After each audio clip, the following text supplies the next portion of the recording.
എനിക്ക് ജീവിക്കാൻ താല്പര്യമില്ല, എന്നെ കേൾക്കാനോ സ്നേഹിക്കാനോ ആരുമില്ല. ഇക്കാലത്ത് പല വീടുകളിലും കുട്ടികളിങ്ങനെ പറയാറുണ്ടല്ലേ. അച്ഛൻ്റെയും അമ്മയുടെയും സ്നേഹമോ പരിഗണനയോ കിട്ടാത്ത മക്കളെ പിന്നെ ആരാണ് ഈ സമൂഹത്തിൽ മനസ്സിലാക്കുക? വീട്ടിൽ കിട്ടാത്ത സന്തോഷം തേടി പുറത്തു പോകുന്ന കുട്ടികളുടെ കാര്യം വളരെ കഷ്ടമാണ്. എവിടെയും ചതിയുടെ ലോകമാണെന്ന് നമ്മുടെ മക്കൾ തിരിച്ചറിയാറില്ല. ഒടുവിൽ ഏതെങ്കിലും അബദ്ധത്തിൽ വീഴുമ്പോൾ മരണം മാത്രമായിരിക്കും മുന്നിലുള്ള വഴിയെന്ന് പിന്നെ അവർ ചിന്തിക്കും. കോഴിക്കോട് കൊയിലാണ്ടിയിലെ കോളേജ് വിദ്യാർത്ഥിനി ശ്രീനന്ദയുടെ ആത്മഹത്യയിൽ പല സംശയങ്ങളും ഉയരുകയാണ്. എന്തിനായിരിക്കും ആ പെൺകുട്ടി ജീവനൊടുക്കിയത്? നെറ്റിയിലും താടിയിലും കണ്ടെത്തിയ ആഴത്തിലുള്ള മുറിവുകളിൽ ദുരൂഹത സംശയിക്കണോ? വിശദമായി പരിശോധിക്കുകയാണ് പോലീസ് പട്രോൾ. സ്വാഗതം.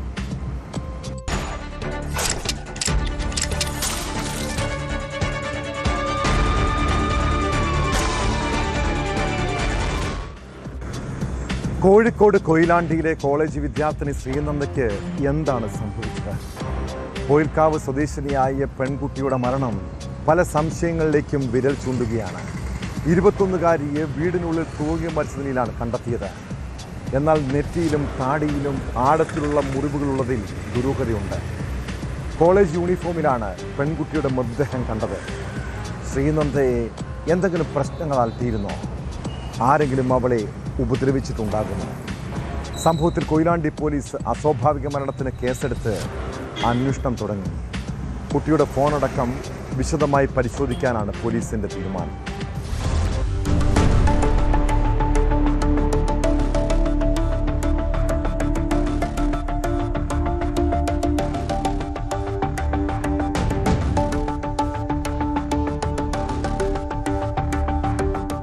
കൊയിലാണ്ടി പൊയിൽക്കാവ് എടക്കുളം ചാലിൽ പറമ്പിൽ അനിൽകുമാർ ലിസി ദമ്പതിമാരുടെ മകൾ 21-കാരിയായ ശ്രീനന്ദയാണ് മരിച്ചത്.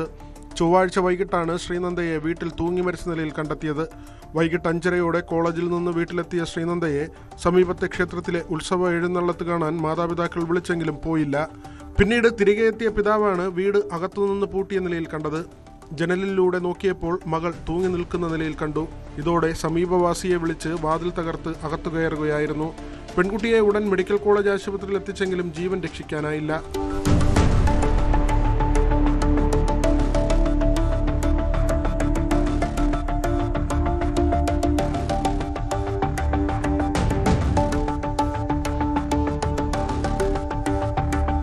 മൃതദേഹത്തിൽ നെറ്റിയിലും താടിയിലുമടക്കം 3 സെന്റിമീറ്റർ ആഴത്തിൽ മുറിവുകളുണ്ട്.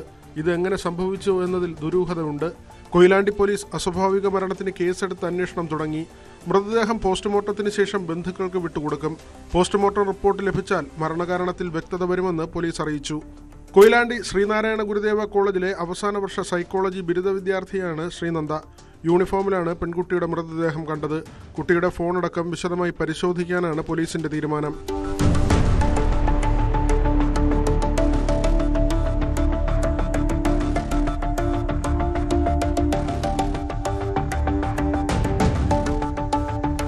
ന്യൂസ് 18 കോഴിക്കോട്. പല വീടുകളിലും പകൽ സമയം പുരുഷന്മാർ ജോലിക്ക് പോകുമ്പോൾ സ്ത്രീകൾ തനിച്ചായിരിക്കും. അങ്ങനെയുള്ളപ്പോൾ പുറത്തുനിന്ന് ആരെങ്കിലും വീട്ടിൽ വന്നാൽ അതീവ ശ്രദ്ധ വേണം കേട്ടോ. പ്രത്യേകിച്ച് ഒറ്റയ്ക്കാണെന്ന് കണ്ടാൽ ആക്രമിക്കാൻ പോലും ചിലർ മടിക്കില്ല. തിരുവനന്തപുരം വാമനപുരത്തെ വീട്ടമ്മയ്ക്ക് സംഭവിച്ച ദുരനുഭവം ഞെട്ടിപ്പിക്കുന്നതാണ്. പുരയിടത്തിലെ തേങ്ങയിടാനെത്തിയ തൊഴിലാളിയാണ് വീട്ടമ്മയെ പീഡിപ്പിക്കാൻ ശ്രമിച്ചത്. വീട്ടമ്മ ബഹളം വെച്ച് കുതറിയോടി അയൽവാസികളെ വിവരം അറിയിച്ചു. സംഭവത്തിന് ശേഷം ഒളിവിൽ പോയ ഐലം സ്വദേശി അജേഷിനെ വെഞ്ഞാറമൂട് പോലീസ് അറസ്റ്റ് ചെയ്തിട്ടുണ്ട്.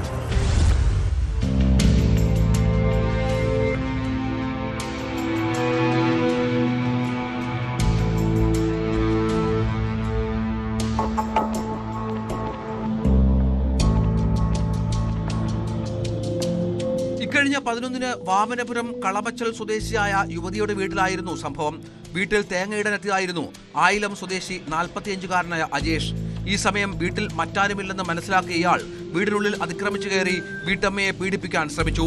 വീട്ടമ്മ ബഹളം വെച്ച് കുതറിമാറി പുറത്തേക്കോടി അയൽ വീട്ടിൽ വിവരം അറിയിച്ചു. ഇതോടെ പ്രതി വീട്ടിൽ നിന്നും ഇറങ്ങി ഓടി രക്ഷപ്പെട്ടു. തുടർന്ന് വീട്ടമ്മ വെഞ്ഞാറമൂട് പോലീസിൽ പരാതി നൽകി. പരാതിയുടെ അടിസ്ഥാനത്തിൽ പോലീസ് നടത്തിയ അന്വേഷണത്തിലാണ് ഒളിവിൽ കഴിഞ്ഞിരുന്ന പ്രതിയെ പിടികൂടിയത്. വെഞ്ഞാറമൂട് SHO ആസാദ് അബ്ദുൽ കലാമിന്റെ നേതൃത്വത്തിൽ SI Sajith, grade SI Biju എന്നിവരടങ്ങിയ സംഘമാണ് പ്രതിയെ പിടിച്ചത്. കോടതിയിൽ ഹാജരാക്കിയ പ്രതിയെ റിമാൻഡ് ചെയ്തു.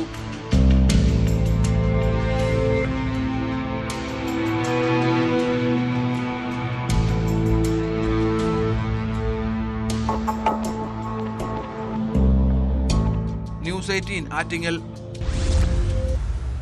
സോഷ്യൽ മീഡിയയിൽ പല രീതിയിലുള്ള ചതിക്കുഴികളുമുണ്ട്. സാധാരണ സ്ത്രീകളാണ് സൈബർ കെണികളിൽ വീഴുന്നത്. എന്നാൽ ഇക്കാലത്ത് പുരുഷന്മാരും സൂക്ഷിക്കണം. പ്രത്യേകിച്ച് ഫേസ്ബുക്കിലും ഇൻസ്റ്റഗ്രാമിലും സൗഹൃദം കൂടാൻ എത്തുന്നവരെ. സൗഹൃദം നടിച്ച് അടുപ്പം കൂടാൻ എത്തുന്ന അപരിചിതരായ സ്ത്രീകളുടെ ലക്ഷ്യം പണം മാത്രമായിരിക്കും. കൊച്ചിയിൽ ഭിന്നശേഷിക്കാരനായ യുവാവിനെ ഹണി ട്രാപ്പിൽപ്പെടുത്തി പണം തട്ടാൻ ശ്രമിക്കുകയും ക്രൂരമായി ആക്രമിക്കുകയും ചെയ്തത് യുവതിയും സംഘങ്ങളും ചേർന്നാണ്. മുഖ്യപ്രതി സപ്ന ഉൾപ്പെടുന്ന സംഘത്തെ പോലീസ് അറസ്റ്റ് ചെയ്തു. കൊല്ലം സ്വദേശിയായ യുവാവിനെ ഭീഷണിപ്പെടുത്തി വിവസ്ത്രനാക്കിയ ശേഷം സപ്നയുമായി ലൈംഗിക ബന്ധത്തിൽ ഏർപ്പെടാൻ നിർബന്ധിച്ചു. വിസമ്മതിച്ചപ്പോൾ ക്രൂരമായി മർദ്ദിച്ചെന്നാണ് പരാതി.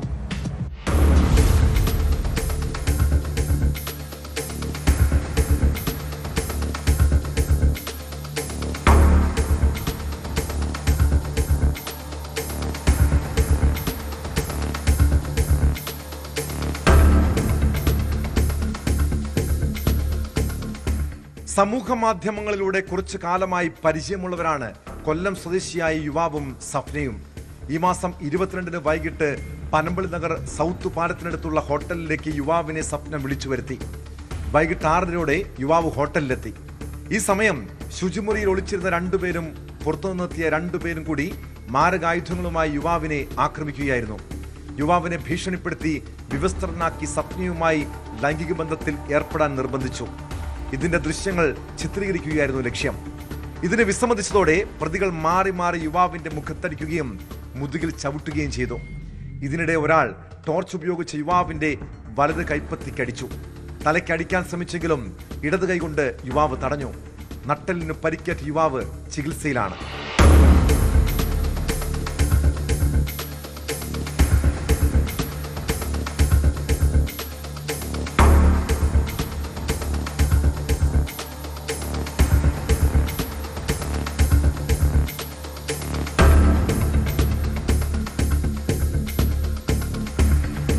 സംസാരശേഷിയില്ലാത്ത യുവാവിനോട് ആംഗ്യഭാഷാ വിദഗ്ധരുടെ സഹായത്തോടെയാണ് പോലീസ് വിവരങ്ങൾ ചോദിച്ചറിഞ്ഞത്. യുവാവിന്റെ നഗ്നചിത്രങ്ങൾ പ്രതികൾ പകർത്തിയതായി FIR-ൽ പറയുന്നു. സംഘം ചേർന്ന് മർദ്ദനം, ഭീഷണിപ്പെടുത്തൽ, ഭിന്നശേഷിക്കാരുടെ അവകാശ സംരക്ഷണ നിയമം തുടങ്ങിയ വകുപ്പുകൾ പ്രകാരമാണ് പ്രതികൾക്കെതിരെ കേസെടുത്തിട്ടുള്ളത്. 5 പേരും കൂടെ അയാളെ ഇവർ താമസിക്കുന്ന ഹോട്ടലിലേക്ക് വിളിച്ചു വരുത്തിയിട്ട് അവിടെ വെച്ച് ഉപദ്രവിച്ചതുമായി ബന്ധപ്പെട്ടുള്ള കേസാണ്. 4 പേര് അറസ്റ്റഡാണ്. ചാറ്റിങ്, ഇൻസ്റ്റാഗ്രാം വഴി ചാറ്റ് ചെയ്തിട്ടുണ്ട്. അപ്പോൾ അത് വെരിഫൈ ചെയ്യുന്നുണ്ട്. എന്തെങ്കിലും തരത്തിലുള്ള ഇതുവരെ ഇപ്പോൾ അത് പ്ലാൻഡാണ്. പരിക്ക് നല്ല പരിക്കുണ്ട്. ബാക്കി ഇത് മെഡിക്കൽ സർട്ടിഫിക്കറ്റോടെ വാങ്ങിയതിനാണ് ബാക്കിയുള്ള ഇഞ്ചുറിയുടെ ആ ഒരു ഗ്രാവിറ്റി. ഇപ്പോൾ നിലവിലുള്ള ഇത് വെച്ചിട്ട് നമ്മൾ ഇവർക്ക് വേറെ ആന്റിസിഡൻസ് ഉള്ളവരാണ്. ഇതിൽ ഈ ലേഡി ആയിട്ടുള്ള ആൾക്ക് പ്രീവിയസ്ലി ഒന്നും കണ്ടിട്ടില്ല. പക്ഷെ ബാക്കിയുള്ള 3 പേർക്ക് ആന്റിസിഡൻസ്. സംഭവത്തിന് ശേഷം ഒളിവിൽ പോയ മുഖ്യപ്രതി സപ്ന ഉൾപ്പെടെ എല്ലാ പ്രതികളെയും പോലീസ് അറസ്റ്റ് ചെയ്തു.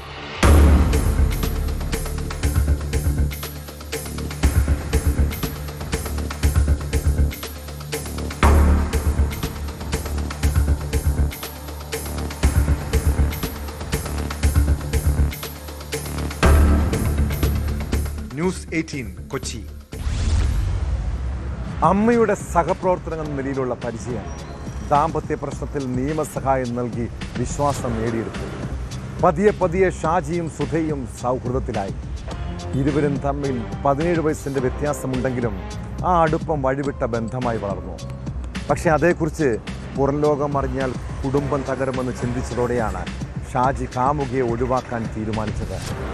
കഴിഞ്ഞ ദിവസം വൈറ്റിലിയിൽ വെച്ച് ഇരുവരും തമ്മിൽ വാക്കേറ്റമുണ്ടാകുന്നു.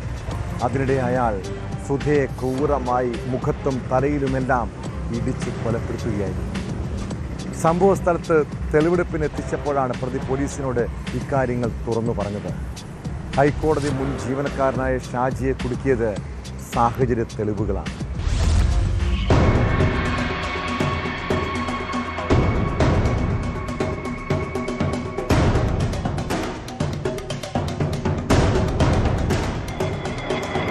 സൗഹൃദം കുടുംബ പ്രശ്നങ്ങൾ ഉണ്ടാക്കുന്നുവെന്ന തിരിച്ചറിവിൽ അത് പറഞ്ഞു തീർക്കാൻ വേണ്ടിയാണ് കൊല്ലപ്പെട്ട സുധാ ബേബിയെ ഷാജി വിളിച്ചു വരുത്തിയത്.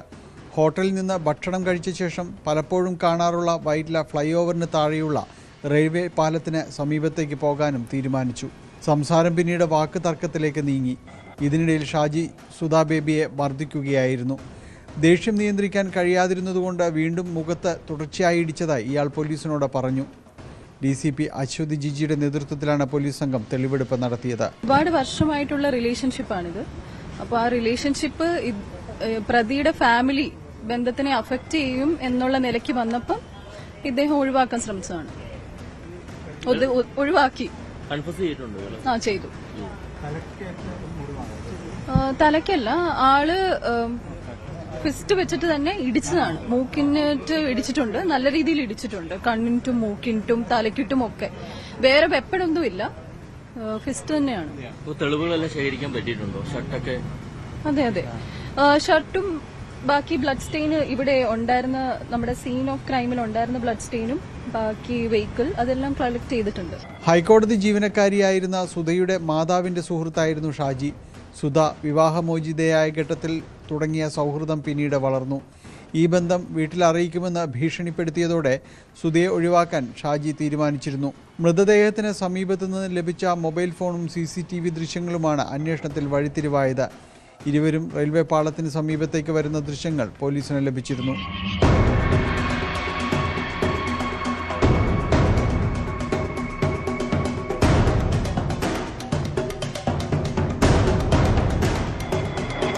ന്യൂസ് 18 കൊച്ചി. ആലപ്പുഴ തുറവൂരിൽ അമ്മയുടെ മൃതദേഹം ആരുമറിയാതെ വീട്ടിൽ മറവ് ചെയ്ത മകൻ. പിന്നീട് നാട്ടുകാരുടെ പരാതിയിൽ പോലീസ് എത്തി മദ്യലഹരിയിലുള്ള മകനെ ചോദ്യം ചെയ്തപ്പോൾ സംസ്കാരം നടത്താൻ പണമില്ലെന്നായിരുന്നു മറുപടി. അടിമുടി ദുരൂഹത തോന്നിയതോടെ പോലീസ് വിശദമായി അന്വേഷണം നടത്തി. തുറവൂർ സ്വദേശിനി രാധയെ മകൻ ഗിരീഷ് കൊലപ്പെടുത്തിയതാണോ എന്നായിരുന്നു തുടക്കത്തിൽ സംശയം. എന്നാൽ വണ്ടാനം മെഡിക്കൽ കോളേജിൽ നിന്ന് പോസ്റ്റ്മോർട്ടം റിപ്പോർട്ട് ലഭ്യമായതോടെ ദുരൂഹത ഒഴിയുന്നു. രാധയുടേത് സ്വാഭാവിക മരണമാണെന്നും ഗിരീഷ് പറഞ്ഞ കാര്യങ്ങൾ സംശയിക്കേണ്ടതില്ലെന്നുമാണ് പോലീസ് കണ്ടെത്തൽ.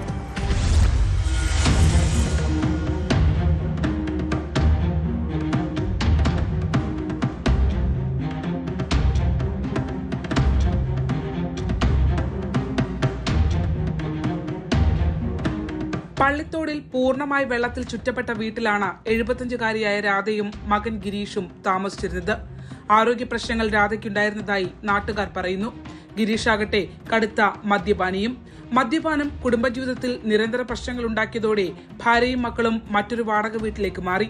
പിന്നീട് അമ്മയും മകനും ചേർന്നുള്ള ഒറ്റപ്പെട്ട ജീവിതമായിരുന്നു. കഴിഞ്ഞ ദിവസം ഭാര്യ താമസിക്കുന്നിടത്തെത്തിയ ഗിരീഷ് മക്കളെ വീട്ടിലേക്ക് കൂട്ടിക്കൊണ്ടുപോയി. രാധ മരിച്ച കാര്യം പറയുകയായിരുന്നു. മൃതദേഹം മറവ് ചെയ്യാൻ കുട്ടികളുടെ കൂടി സഹായം തേടി. കുട്ടികൾ വീട്ടിലെത്തി അമ്മയോട് കാര്യം പറഞ്ഞതോടെയാണ് വിവരം പുറത്തറിഞ്ഞത്.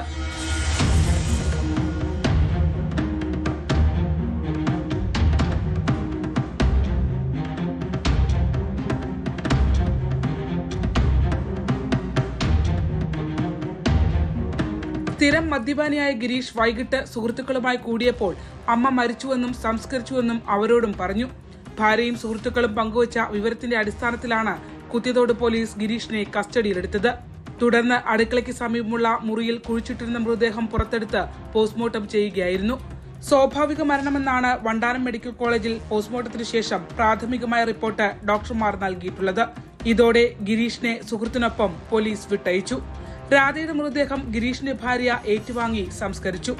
അമ്മയുടെ സംസ്കാരം മറ്റുള്ളവരെ അറിയിക്കാത്തത് ആളുകളെ അറിയിച്ചു നടത്താനുള്ള പണം ഇല്ലാത്തതിനാലാണെന്നായിരുന്നു തുടക്കം മുതൽ ഗിരീഷ് പറഞ്ഞിരുന്നത്. ഇത് ശരിയാണെന്ന നിഗമനത്തിലേക്ക് പോലീസും ഒടുവിൽ എത്തുകയാണ്.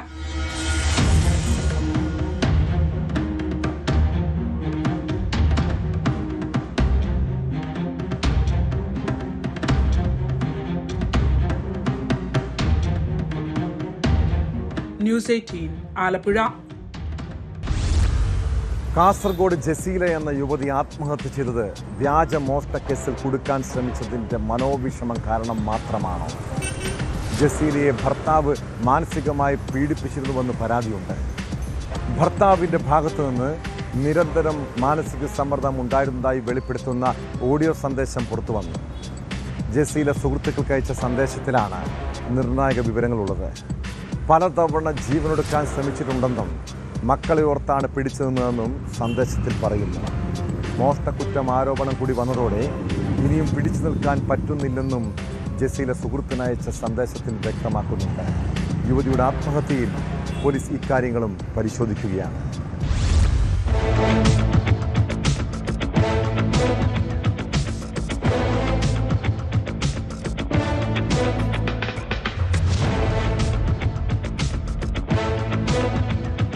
നാൽത്തടുക്കയിലെ നബീസത്ത് ജസീല വിഷം കഴിച്ച് ജീവനൊടുക്കിയ സംഭവത്തിലാണ് കൂടുതൽ വിവരങ്ങൾ പുറത്തുവന്നത്. ഭർത്തൃ വീട്ടിൽ നിന്നും നിരന്തര മാനസിക പീഡനം ഉണ്ടായതായി തെളിയിക്കുന്ന ശബ്ദ സന്ദേശമാണ് പുറത്തു വന്നത്. ഇനി പിടിച്ചേക്കാൻ പറ്റുന്നില്ല. എനിക്ക്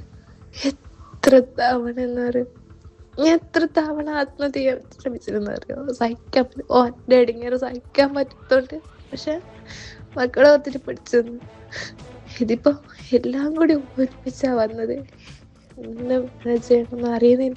ജസീല സുഹൃത്തിനയച്ച സന്ദേശത്തിൽ ഭർത്താവിനെതിരെ ഗുരുതര ആരോപണങ്ങളാണ് ഉന്നയിച്ചിരിക്കുന്നത്.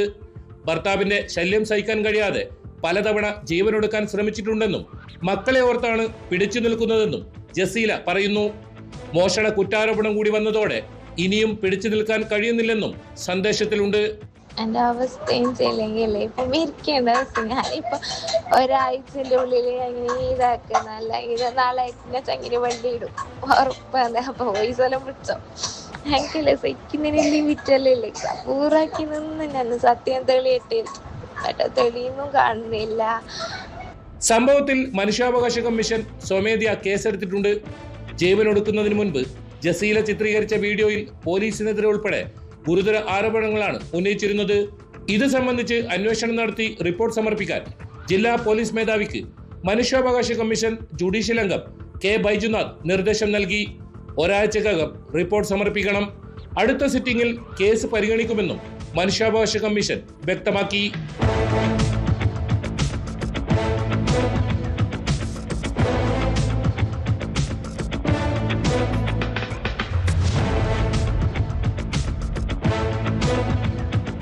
ഫെബ്രുവരി 15-നാണ് ജസീലയെ എലിവിഷം കഴിച്ച നിലയിൽ ആശുപത്രിയിൽ പ്രവേശിപ്പിച്ചത്. വെള്ളിയാഴ്ച മരിക്കുകയായിരുന്നു. വിദ്യാനഗർ പോലീസാണ് ജസീലയുടെ ആത്മഹത്യ സംബന്ധിച്ച് കേസ് അന്വേഷിക്കുന്നത്.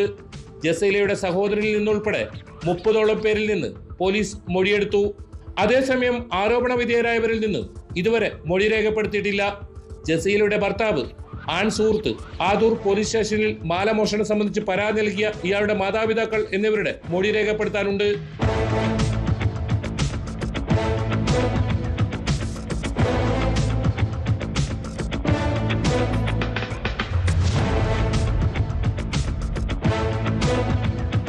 ന്യൂസ് 18 കാസർഗോഡ്. പോലീസിനെയും എക്സൈസിനെയും വെട്ടിച്ച് കഞ്ചാവ് കടത്തിക്കൊണ്ടുവരാൻ പല മാർഗങ്ങളാണ് ലഹരിക്കടത്ത് സംഘങ്ങൾ സ്വീകരിക്കുന്നത്. തിരുവനന്തപുരം വിഴിഞ്ഞത്ത് കുഞ്ഞുങ്ങളെ മറയാക്കിയാണ് 21 കിലോ കഞ്ചാവ് കാറിൽ കടത്താൻ ശ്രമിച്ചത്. സംഭവത്തിൽ വലിയവേളി സ്വദേശികളായ കാർലോസ്, ഭാര്യ ബിന്ദു, ബിന്ദുവിൻ്റെ അമ്മ ദമയന്തി എന്നിവരെ സിറ്റി ഡാൻസ് ഓഫ് പിടികൂടി. പാലക്കാട് ഷൊർണൂരിൽ ട്രോളി ബാഗുകളിൽ കടത്താൻ ശ്രമിച്ച 30 കിലോ കഞ്ചാവുമായി 2 പേർ പിടിയിലായി.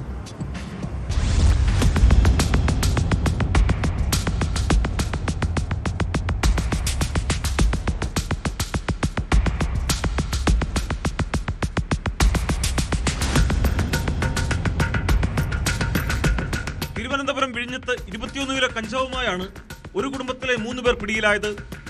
വലിയവേളി സ്വദേശികളായ കാർലോസ്, ഭാര്യ ബിന്ദു, ബിന്ദുവിന്റെ അമ്മ ദമയന്തി എന്നിവരെയാണ് പിടികൂടിയത്. കാറിൽ ഇവരുടെ 3 കുട്ടികളും ഉണ്ടായിരുന്നു. കുട്ടികൾക്കൊപ്പം തമിഴ്നാട്ടിൽ ഉല്ലാസയാത്ര കഴിഞ്ഞു വരുന്നുവെന്നാണ് ഇവർ പോലീസിനോട് പറഞ്ഞത്. കാറിന്റെ ഡിക്കിക്കുള്ളിൽ സ്യൂട്ട് കേസിൽ ഒളിപ്പിച്ച നിലയിലായിരുന്നു കഞ്ചാവ് പൊതികൾ. രഹസ്യവിവരത്തെ തുടർന്നാണ് ഡാൻസ് ഓഫ് സംഘം ഇവരെ പിന്തുടർന്ന് പിടികൂടിയത്. പ്രതികളെ വിഴിഞ്ഞം പോലീസിന് കൈമാറി. കാർലോസിനെ മുമ്പ് കഞ്ചാവുമായി എക്സൈസും ബിന്ദുവിനെ 4 കിലോ കഞ്ചാവുമായി 2 മാസം മുമ്പ് ഡാൻസ് ഓഫ് സംഘവും പിടികൂടിയിരുന്നു.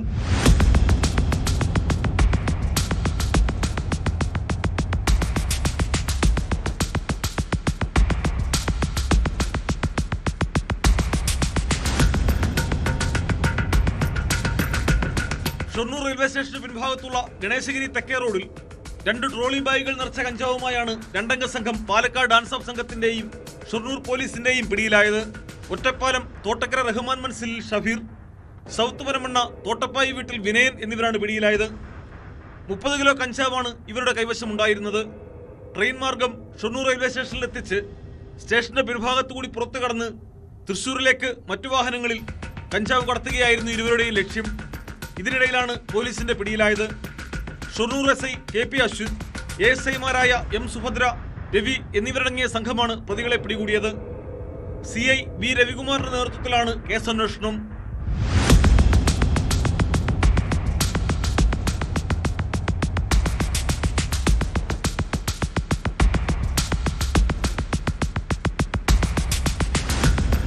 ന്യൂസ് 18 തിരുവനന്തപുരം, പാലക്കാട്.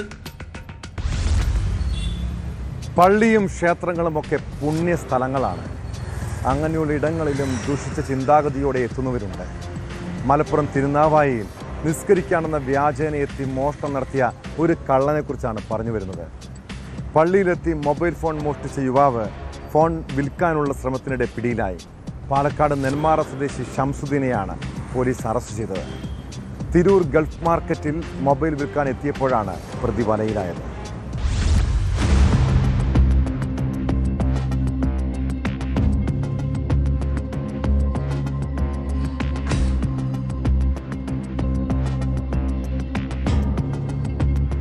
തിരുനാവായ രാങ്ങാട്ടൂരിലെ ജുമാ മസ്ജിദിൽ നിസ്കരിക്കാനെന്ന വ്യാജേന എത്തി പള്ളിയിൽ വന്നയാളുടെ മൊബൈൽ ഫോൺ മോഷ്ടിച്ച യുവാവാണ് തൊണ്ടി സഹിതം പിടിയിലായത്. പാലക്കാട് നെന്മാറ സ്വദേശി പടിക്കപ്പറമ്പിൽ വീട്ടിൽ ഷംസുദ്ദീനെയാണ് തിരൂർ ഗൾഫ് മാർക്കറ്റിലെ വ്യാപാരികൾ പിടികൂടി പോലീസിൽ ഏൽപ്പിച്ചത്. മോഷ്ടിച്ച മൊബൈൽ ഗൾഫ് മാർക്കറ്റിൽ വിൽക്കാനെത്തിയതായിരുന്നു ഷംസുദ്ദീൻ. ഈ സമയം വ്യാപാരികൾ തിരിച്ചറിഞ്ഞ് ഷംസുദ്ദീനെ തടഞ്ഞു വയ്ക്കുകയായിരുന്നു. കളഞ്ഞു കിട്ടിയ മൊബൈൽ എന്നാണ് ഷംസുദ്ദീൻ നാട്ടുകാരോട് പറഞ്ഞത്.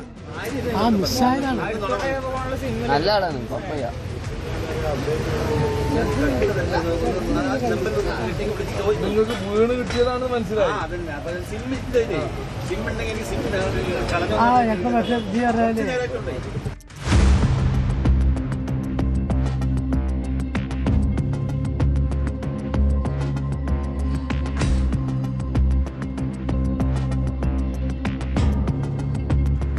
ഇക്കഴിഞ്ഞ തിങ്കളാഴ്ച രാങ്ങാട്ടൂർ മഹല്ല് ജുമാ മസ്ജിദിൽ അസർ നമസ്കാരം നടക്കുന്ന സമയത്തായിരുന്നു മോഷണം.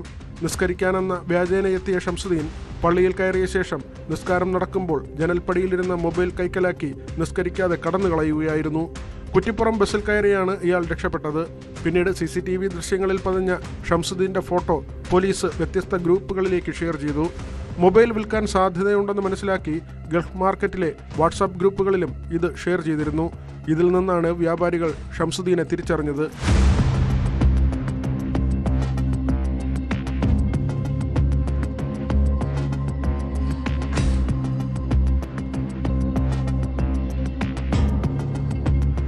ന്യൂസ് 18 തിരൂർ. പാലക്കാട് കഞ്ചിക്കോട് IITയിൽ വിദ്യാർത്ഥിനിക്ക് നേരെ ആക്രമണമുണ്ടായി 48 മണിക്കൂർ കഴിഞ്ഞിട്ടും പ്രതിക്ക് വേണ്ടി ഇരുട്ടിൽ തപ്പുകയാണ് പോലീസ്. ആസൂത്രിതമായ ആക്രമണമെന്നാണ് നിഗമനം. എന്നാൽ ക്യാമ്പസിനകത്ത് പുറത്തുനിന്നൊരാൾ കയറി മർദ്ദിക്കാനുള്ള സാധ്യത പോലീസ് തള്ളിക്കളയുന്നുണ്ട്. CCTV ഇല്ലാത്ത സ്ഥലത്ത് വെച്ച് ആക്രമണമുണ്ടായതാണ് അന്വേഷണത്തിൽ വെല്ലുവിളിയായത്. സേലം സ്വദേശിനിയായ പെൺകുട്ടിയെ അജ്ഞാതൻ ആയുധം കൊണ്ട് ആക്രമിച്ച കേസ് പ്രത്യേക സംഘമാണ് അന്വേഷിക്കുന്നത്. സംഭവത്തിന് പിന്നാലെ ക്യാമ്പസിൽ പോലീസിന്റെ സുരക്ഷാ പട്രോളിംഗ് ആരംഭിച്ചിട്ടുണ്ട്.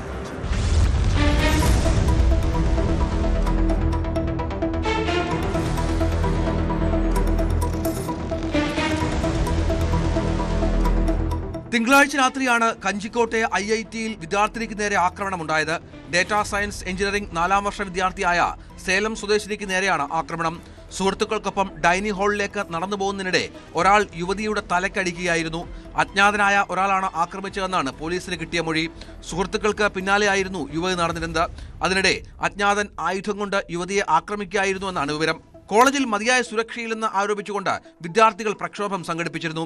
വിശദമായ അന്വേഷണം വേണമെന്ന ആവശ്യത്തെ തുടർന്നാണ് പ്രത്യേക സംഘത്തെ നിയോഗിച്ചത്. അന്വേഷണ സംഘം കോയമ്പത്തൂരിലെത്തി വിദ്യാർത്ഥിനിയുടെ വിശദമായ മൊഴി രേഖപ്പെടുത്തി. ആക്രമണം ആസൂത്രിതമെന്നാണ് പോലീസ് നിഗമനം. ക്യാമ്പസിൽ CCTV ഇല്ലാത്ത സ്ഥലത്തേക്ക് വിദ്യാർത്ഥിനി എത്തിയപ്പോഴായിരുന്നു ആക്രമണമുണ്ടായത്. ക്യാമ്പസിന് പുറത്തുനിന്നുള്ളവർ ആക്രമണം നടത്താൻ സാധ്യത കുറവാണെന്നാണ് അന്വേഷണ സംഘം കരുതുന്നത്. ഉള്ളിൽ നിന്ന് തന്നെയുള്ള ആരെങ്കിലും ആയിരിക്കാം ആക്രമിച്ചത് എന്നാണ് നിഗമനം. നെറ്റിയിലും കണ്ണിന് മുകളിലും പരിക്കേറ്റ വിദ്യാർത്ഥിനിയെ പ്ലാസ്റ്റിക് സർജറി ഉൾപ്പെടെയുള്ള ശസ്ത്രക്രിയയ്ക്ക് വിധേയമാക്കി. അതേസമയം ആക്രമണത്തിന്റെ പശ്ചാത്തലത്തിൽ IIT ക്യാമ്പസിൽ സുരക്ഷ വർദ്ധിപ്പിച്ചു. കൂടുതൽ CCTV ക്യാമറകൾ സ്ഥാപിച്ചു. ക്യാമ്പസിൽ സുരക്ഷാ പട്രോളിംഗ് ആരംഭിച്ചു.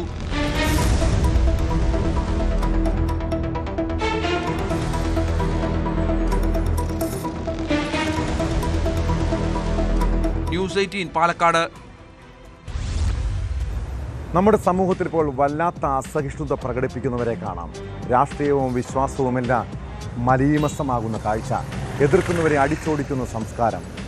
കൊല്ലം തൃക്കടവൂരിൽ DYFI നേതാവിൻ്റെ വീടിന് നേരെ ആക്രമണം നടത്തിയ സംഭവം അസഹിഷ്ണുതയുടെ തെളിവാണ്. ക്ഷേത്രോത്സവത്തിൽ ഗണഗീതം പാടിയതിൽ പരാതിപ്പെട്ട DYFIക്കാരൻ്റെ വീട്ടിൽ രാത്രിയിലാണ് സംഘം ചേർന്ന് ആക്രമണം നടത്തിയത്. സംഘടിച്ചെത്തിയ അക്രമികൾ ജനൽച്ചില്ലുകൾ തകർക്കുകയും ഇരുചക്ര വാഹനത്തിന് കേടുപാടുകൾ വരുത്തുകയും ചെയ്തു. സംഭവത്തിന് പിന്നിൽ RSS എന്നാണ് ആരോപണം. കേസിൽ പോലീസ് അന്വേഷണം ആരംഭിച്ചിട്ടുണ്ട്.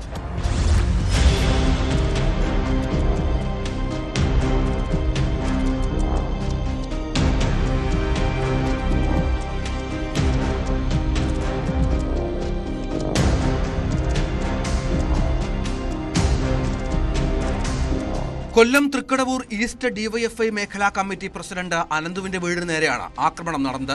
കല്ലേറിൽ വീടിന്റെ ജനാല തകരുകയും സിറ്റൌട്ടിലുണ്ടായിരുന്ന കസേരകൾക്ക് കേടുപാടുകൾ സംഭവിക്കുകയും ചെയ്തു. വീടിന് മുന്നിൽ പാർക്ക് ചെയ്തിരുന്ന ഇരുചക്ര വാഹനത്തിനും കേടുപാടുകൾ വന്നു. സംഭവത്തിൽ അഞ്ചാലുമൂട് പോലീസ് കേസെടുത്ത് അന്വേഷണം ആരംഭിച്ചു. ആക്രമണത്തിന് പിന്നിൽ RSS പ്രവർത്തകരാണെന്നാണ് പരാതിയിൽ പറയുന്നത്.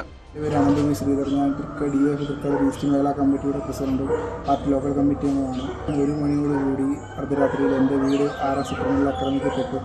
എൻ്റെ വീട്ടിലെ ചില്ല് ഗ്ലാസുകളെല്ലാം അടിച്ചു പൊട്ടിച്ചു, വാഹനങ്ങൾ അടിച്ചു പൊട്ടിച്ചു, എൻ്റെ വീട്ടിലെ കസേരകളെല്ലാം അടിച്ചു പൊട്ടിച്ചു. നിലവിൽ 23-ാം തീയതി തൃക്കടവൂർ മാതാ ക്ഷേത്ര ഉത്സവം ബന്ധപ്പെട്ടുകൊണ്ട് രാത്രി ഗാനമേളയിൽ RSSൻ്റെ രണഗീതം ആലപിക്കുക. നിലവിൽ ഹൈക്കോടതി വിധിയുണ്ട്, ഏതെങ്കിലും രാഷ്ട്രീയ സംഘടനയുടെ പാട്ടുകൾ ക്ഷേത്രത്തിൽ പാടില്ല എന്ന്. അതിനെതിരെ പിറ്റേ ദിവസം 24-ാം തീയതി ഞങ്ങൾ ദേവസ്വം പ്രസിഡന്റും സെക്രട്ടറി കമ്മീഷൻ ഉൾപ്പെടെയുള്ളവർക്ക് ഞാൻ പരാതി നൽകി. DYFI മേഖലാ കമ്മിറ്റി നേരത്തെ ഞങ്ങൾ പരാതി നൽകുകയുണ്ടായിരുന്നു. അതിനെതിരെയാണ്, അല്ലെങ്കിൽ ആ പരാതി നൽകിയതിൻ്റെ അടിസ്ഥാനത്തിലാണ് RSS ക്രിമിനലുകളുടെ വീട് ഇന്നലെ രാത്രിയോടെ ആക്രമിക്കപ്പെട്ടത്. തൃക്കടവൂർ മഹാദേവ ക്ഷേത്രത്തിൽ നടന്ന ഗാനമേളയിൽ ഗണഗീതം പാടിയതിനെതിരെ DYFI കഴിഞ്ഞ ദിവസം പരാതി നൽകിയിരുന്നു. ഹൈക്കോടതി ഉത്തരവ് മറികടന്നാണ് ഗണഗീതം പാടിയതെന്നും ഇതിന്റെ വൈരാഗ്യത്തിലാണ് ആക്രമണമെന്നുമാണ് പരാതിയിൽ ആരോപിക്കുന്നത്. മുൻപ് വിപ്ലവഗാനം പാടിയ കടക്കൽ ദേവി ക്ഷേത്രത്തിലും ഗണഗീതം പാടിയ കൊട്ടുക്കൽ ക്ഷേത്രത്തിലും ഉപദേശക സമിതികളെ ദേവസ്വം ബോർഡ് പിരിച്ചുവിട്ടിരുന്നു.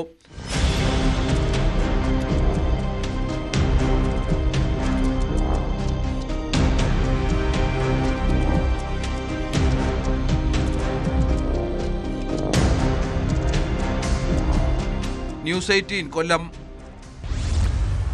ഒരു ജനാധിപത്യ രാജ്യത്ത് ഒരാൾക്ക് പ്രതിഷേധിക്കാനും സമരം ചെയ്യാനുമുള്ള അവകാശമുണ്ട്. എന്നാൽ പ്രതിഷേധത്തിൻ്റെ മറവിൽ അക്രമം അഴിച്ചുവിടുന്നത് ജനാധിപത്യ വിരുദ്ധമാണ്.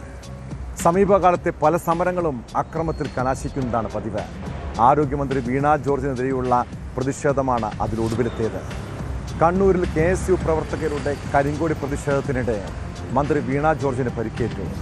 കണ്ണൂർ റെയിൽവേ സ്റ്റേഷനിൽ വെച്ചുള്ള പ്രതിഷേധത്തിനിടെ കഴുത്തിലും കൈക്കും പരിക്കേറ്റ മന്ത്രി ജില്ലാ ആശുപത്രിയിൽ ചികിത്സയിലാണ്. ആസൂത്രിത ആക്രമണമെന്ന് ആരോപിച്ച് CPM-ഉം DYFI SFI പ്രവർത്തകരും നടത്തിയ പ്രതിഷേധം സംസ്ഥാനത്ത് പലയിടത്തും സംഘർഷം സൃഷ്ടിച്ചു. അതേസമയം മന്ത്രിയുടേത് അഭിനയമാണെന്ന ദൃശ്യങ്ങൾ ചൂണ്ടിക്കാട്ടി കോൺഗ്രസും KSU-വും രംഗത്തെത്തി.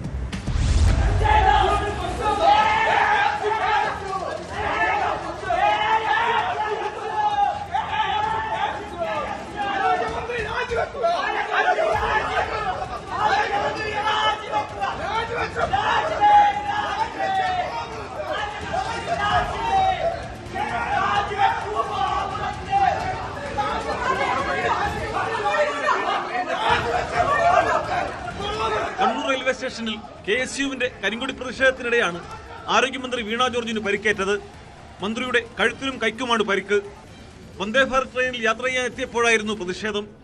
തുടർന്ന് യാത്ര റദ്ദാക്കുകയും മന്ത്രിയെ കണ്ണൂർ ജില്ലാ ആശുപത്രിയിലേക്ക് മാറ്റുകയും ചെയ്തു. കരിങ്കൊടി കാണിക്കാനെത്തിയ KSU പ്രവർത്തകരെ പോലീസ് പിടികൂടുന്നതും മന്ത്രിയെ പോലീസ് വലയത്തിലാക്കുന്നതുമാണ് പുറത്തുവന്ന ദൃശ്യങ്ങളിലുള്ളത്.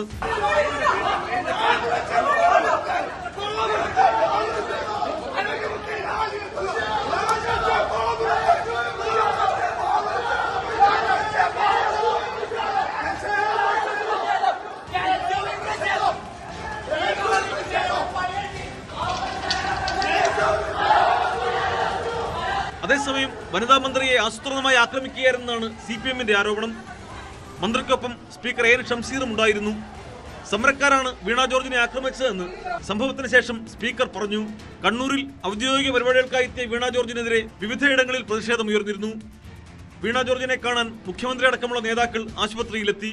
സംഭവത്തിൽ വലിയ തോതിലുള്ള പ്രതിഷേധമാണ് CPMഉം DYFI SFI പ്രവർത്തകരും നടത്തിയത്. സംസ്ഥാനത്ത് പലയിടങ്ങളിലും ഇത് സംഘർഷാവസ്ഥ ഉണ്ടാക്കി. വിവിധ സ്ഥലങ്ങളിൽ കോൺഗ്രസിന്റെയും KSUവിന്റെയും ബോർഡുകളും കൊടിമരങ്ങളും നശിപ്പിച്ചു. വരും ദിവസങ്ങളിലും പ്രതിഷേധം തുടരാനാണ് CPM തീരുമാനം. അതേസമയം ആക്രമണം നിഷേധിച്ച് കോൺഗ്രസ് നേതാക്കളും രംഗത്തെത്തി. രാഷ്ട്രീയ നേട്ടം കൊയ്യാനുള്ള നാടകമാണിതെന്നാണ് KSUവിന്റെ പ്രതികരണം.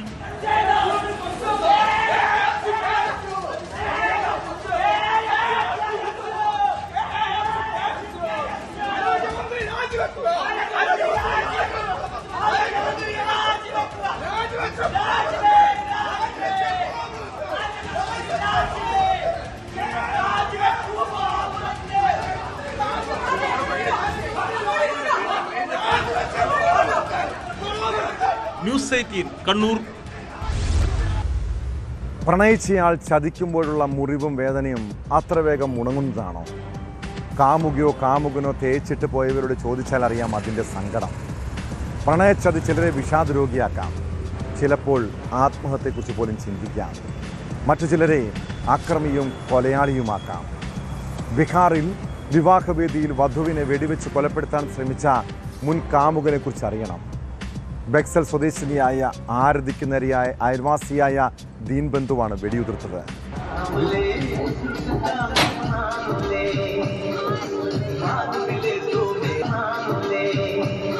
देखो यहाँ पर गोली मारा है, ये किसका नाम धर रही है, कौन मारा है?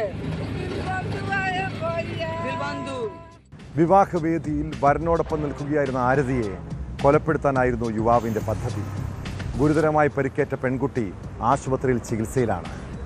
പ്രണയ നൈരാശ്യം കാരണം വെടിയുതിർത്താകാമെന്നാണ് പോലീസിൻ്റെ നിഗമനം.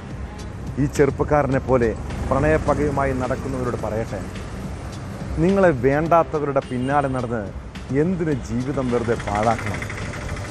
ഇങ്ങനെ പക വീട്ടിയതുകൊണ്ട് എന്ത് നേട്ടമാണുള്ളത്? സ്വയം ചിന്തിക്കും. ഇതോടെ പോലീസ് പട്രോൾ പൂർണ്ണമാകുന്നു. നമസ്കാരം.